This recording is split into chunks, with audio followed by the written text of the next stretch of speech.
This is the last part of the tutorial to make the broken rib pattern V-neck sweater. In this video, we're going to do the sleeves, finish the neckline, and do the weaving, and we're done.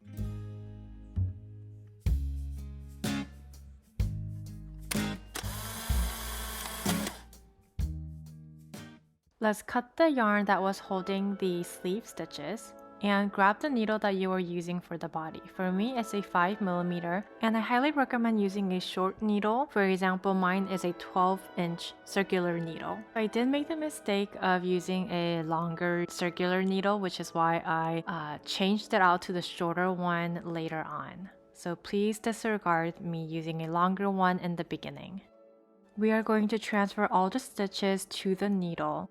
Make sure you're holding on to the yarn in the beginning so that you can get to that first stitch. And work your way very patiently through all the stitches. It might be a little tough in the beginning. And pull out the yarn a little by little as you work through it. And make sure to be careful so you don't lose any stitches while you're doing this.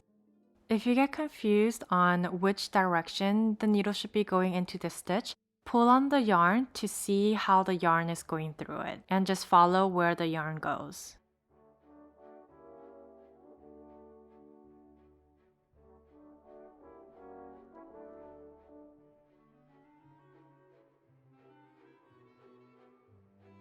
The last stitch might be hard to identify, so pull on the yarn to pull the stitch away from the work so you can identify it easily. Let's look at the gap that we have where we added stitches for the armpit. You'll see that this line and this line connects. However, there's definitely stitches missing from the 5 that we have added. And you can see here there's little pockets of holes. From the top, it looks like this. There should be 2 strands, and this is where you're going to be putting in the needle to pull out a stitch.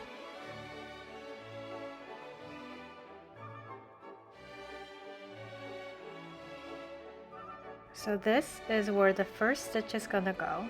I'm going to put my needle in and grab the yarn and pull out a stitch.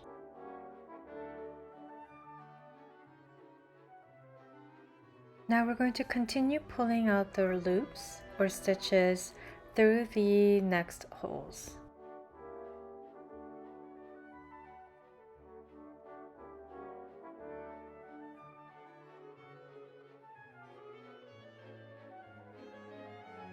By doing this, I created 6 new stitches. Put a marker in to indicate where a new row starts. We have all the stitches that we need for the sleeves now, so we're going to continue in the round. In the next row, we're going to do the 1x1 ribbing pattern. But before we start, in order to prevent a hole appearing in the armpit area, we're going to pull this loop and knit it together. So combine it with that first stitch.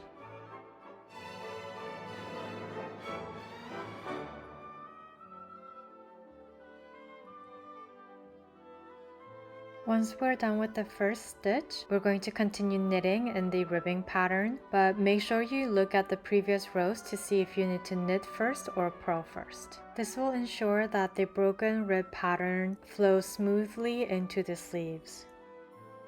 And this is where I switched to my short circular needle that is 12 inches from my longer ones because I realized my mistake. So when you're knitting this, please start with a short one. When you get to that stitch that we added on for the armpit, you'll notice that there is also a little gap. And we're going to do the same thing that we did to the first stitch. We're going to pull up this loop in the middle and then knit or purl those 2 stitches together. Continue the ribbing pattern normally until you have 2 stitches left. When you do, now go back to that first few stitches and see if you started with a knit stitch or a purl stitch, because that will determine what stitch you need to end with. Here, I started with a knit, purl, so my last stitch has to be a purl stitch, but I have 2 stitches left, so I am combining these 2 together so that my ribbing pattern flows flawlessly. Now all we have to do is continue the broken rib pattern until you reach the length that you want to start the ribbing edges. I stopped once the arm was 13 inches long. For the ribbing part, switch to another short circular needle that is one size smaller. For me, it is 4 millimeters. And then knit the first row.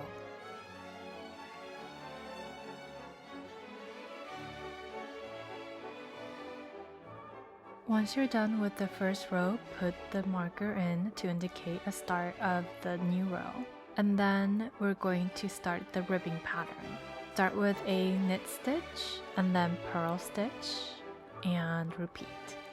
Repeat this ribbing pattern for every row until you reach the length that you want or you like. Then bind off the last row just like how we did for the body. For the collar, we need to first pick up stitches. Let's start from the back of the sweater. Make sure you're looking at the outside of the sweater.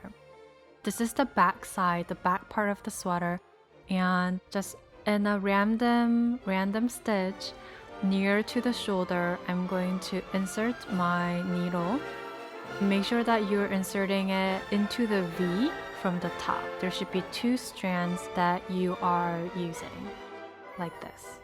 And because we're doing a ribbing pattern for the collar, use the smaller size. For me, it's a 4 millimeter. For the shoulders and the back section, we're going to pick up 1 stitch for every stitch that we have. So every V stitch that we see on the sweater, we're going to pick up a stitch for that.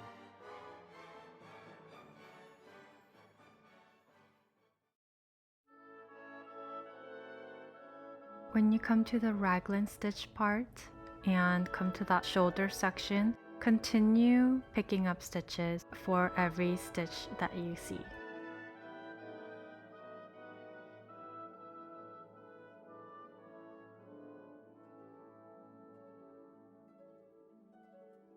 Now we have to pick up stitches for the V-neck where it is diagonal. First, let's pick up that stitch right above the raglan stitch line.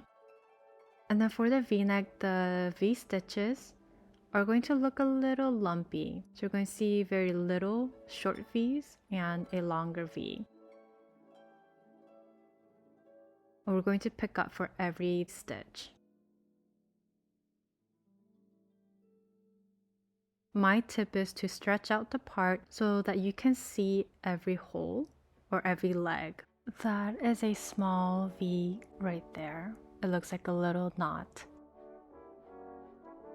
And then a normal looking one, and then a smaller one next to it. Continue picking up stitches this way until you come to the middle of the V-neck. And you don't have to be perfect in picking up every stitches. My tip is get as much as you can and count the stitches that you have and make sure that you have the same number of stitches on the other side of the V-neck. For the middle of the V-neck, make sure you just pick up 1 stitch for that middle section. For me, that middle section is where I did my knit stitches, and after that, put a marker into that exact stitch to mark it. Then we're going to continue picking up stitches as we were doing. Make sure to check the number of stitches that you have for each side of the V-neck before we move on to the shoulder part. Once you see the raglan stitch, we are now at the shoulder part, and just like we were doing before, we're going to pick up 1 stitch for every stitch that we see. Continue picking up 1 stitch at a time until you reach where we started.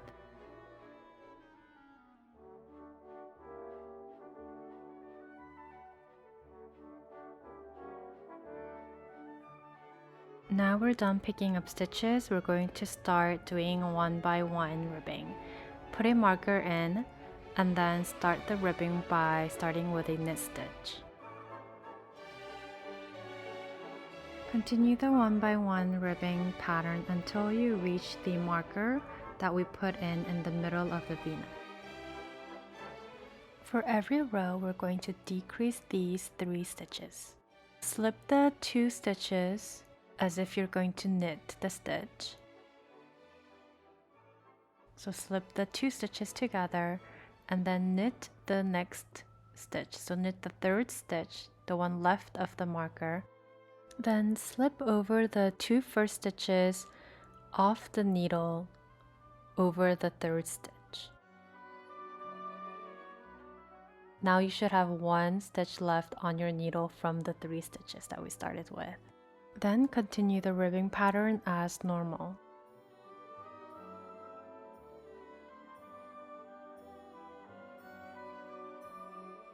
We're going to repeat these steps until you reach the length that you like for your neckline collar. So this is what you do with the 3 stitches to the left and right of the marker. Slip the 2 stitches as if you're going to knit. And then knit the 3rd stitch. Then slip over the first 2 stitches over the 3rd stitch. So only the 3rd stitch is remaining on the needle.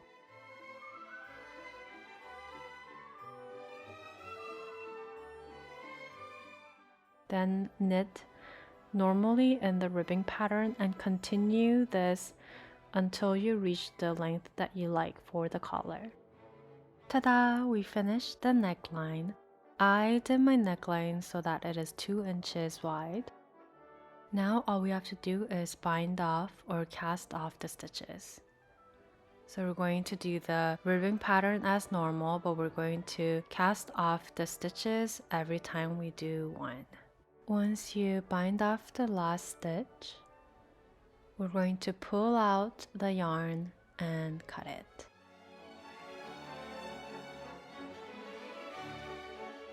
For the weaving of all the strands, we're going to need a needle. For each of the strands, thread it through the needle and weave it in the back of the sweater. There are different methods of weaving it through, so you can do the method that you like the best.